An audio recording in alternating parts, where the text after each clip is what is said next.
Hello everyone, welcome to my shop. Today I'm going to be doing a quick install of some Phase 2 hood struts on my 2011 Nissan GT-R. I'm going to move some things around and we'll go ahead and get started.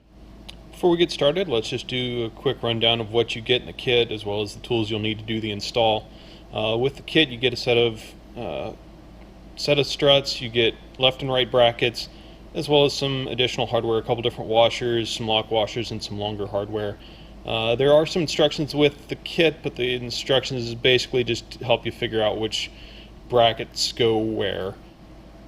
For tools, you're going to need, if you're using factory hardware on your GT-R, you'll need a 12mm deep socket for the hood hinge, and you'll need a 10mm socket for the fender fastener. You'll also need either a flathead screwdriver or some body hardware removal tools to remove some of the plastic clips that hold on some of the cowling. For the first part of the install, we need to remove the cowl on both the brake and battery side. I'm just going to show the brake side here real quick. Remove this cover. There are 5 plastic push pin fasteners. There are actually 2 back here, but you only need to remove the inner one. So I'm going to go ahead and pop these out, and then I'm just going to pull this up and slide it out of the way. Good thing to do, take these fasteners and set them into the cover up here, or put them on a bench somewhere so that they don't fall down into your engine bay. So I'm going to go ahead and get through that, and we'll be back in a second. I'm going to go ahead and do the other side as well. For this Phase 2 strut install, the brackets are going to mount on the forward hood hinge fastener and the forward fender fastener here. I've already put it in place just to kind of double check to make sure that the links look alright. I mentioned this on the factory car. This is a 12, this is a 10mm. I have some Z-Spec design dress-up fasteners on my car, so I'm going to go ahead and use the hardware I need, the tools I need. Only do one side at a time, that way you're not loosening too many fasteners so that stuff can't shift.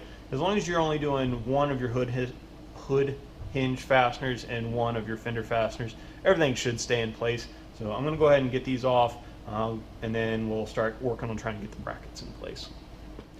One important thing to note before you work on these fasteners: be very careful of your paint, especially this fender fastener here.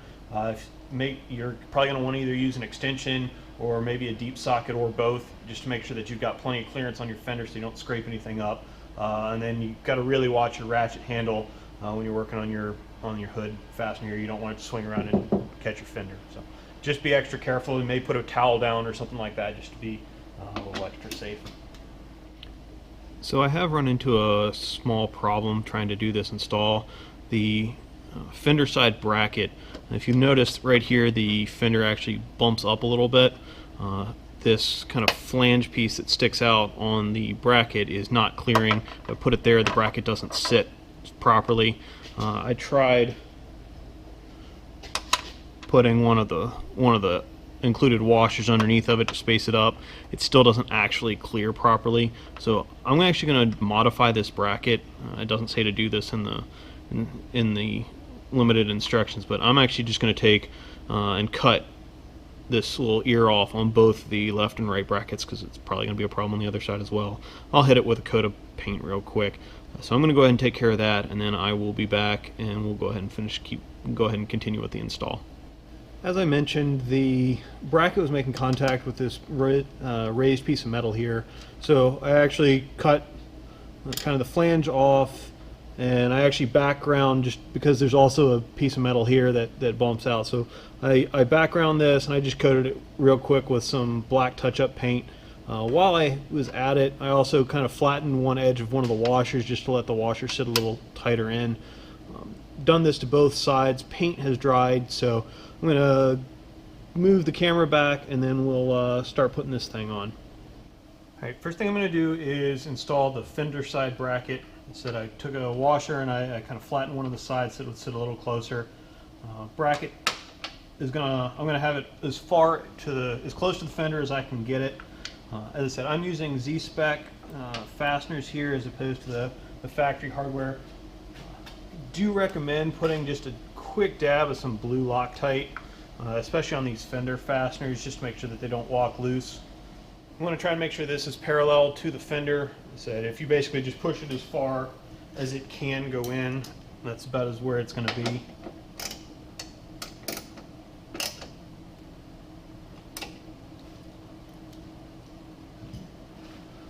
For the hinge side bracket,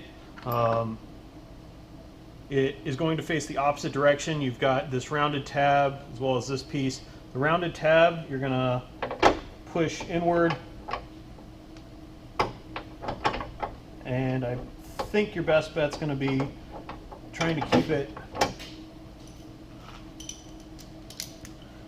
pretty much up against the hinge as best you can. So again, being very careful watching your paint as you do this. Before I tighten this bracket down, I'm going to grab a flathead screwdriver to make sure that this doesn't twist as I torque it.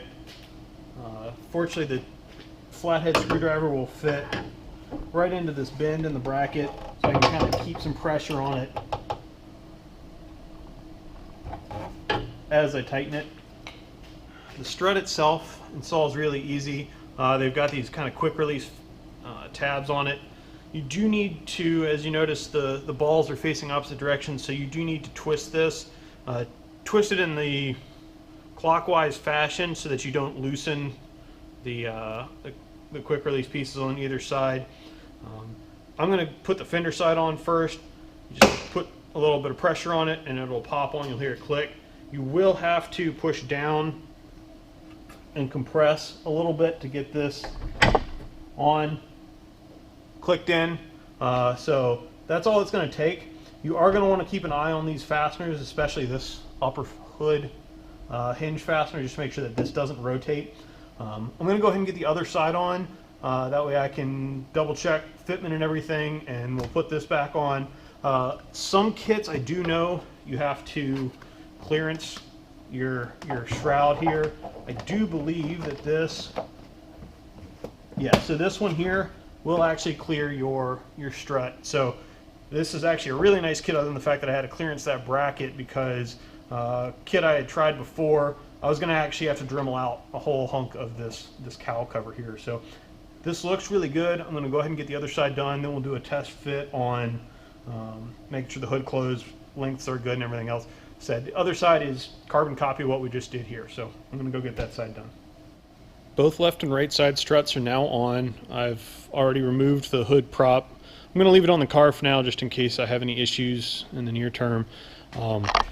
If I bring the hood down, we're going to double check and just make sure that this strut length is going to work all right.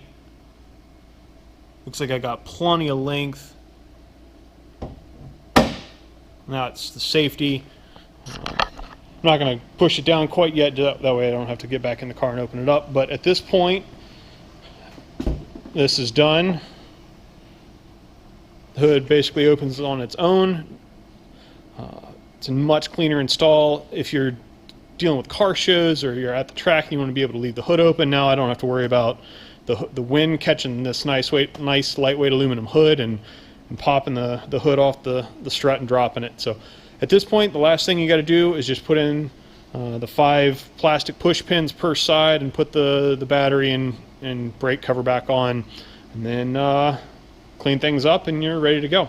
All right, everything's buttoned up, everything's ready to go. So very easy install overall. Unfortunately, you do have to modify those fender brackets. Wish you didn't have to do that, but it's not the worst thing in the world. At least you're not having to modify parts of the car. I'd rather modify the brackets than the car itself. So that's it for this. Thanks for tuning in. Please like, subscribe, check out my Instagram, and subscribe to my YouTube channel here. I'll have more pictures and videos from installs and track days and maybe some car shows and stuff once things kind of get a little bit better and warmer here. Thanks again for tuning in.